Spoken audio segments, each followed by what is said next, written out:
If there is a room on fire and it has only one exit door, the best way to get out is to form a queue.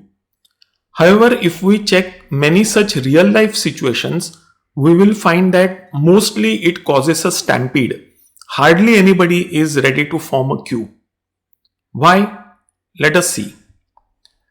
Suppose there is a room with 100 people trapped inside and it is on fire. If we look at this situation from the point of view of the fire brigade personnel, then the most important thing for them is what is the maximum number of lives that they can save.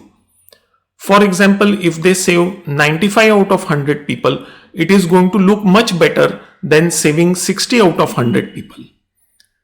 Which 95 they saved and which 5 lost their lives is of lesser significance to the fire brigade personnel. Now let us look at the same situation from the point of view of the 100 people trapped inside. For those 100 people, the most important factor is will they themselves get saved or not. So how many total people were saved is of lesser significance for those who are inside. As a result, everybody wants to be the first one to get out, and that is what causes a stampede.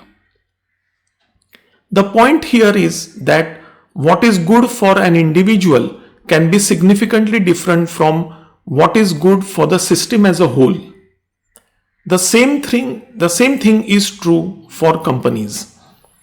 However, in case of companies, these mismatches happen mainly because of KPIs, SOPs and policies set by the top management, and these are completely in hands of the company.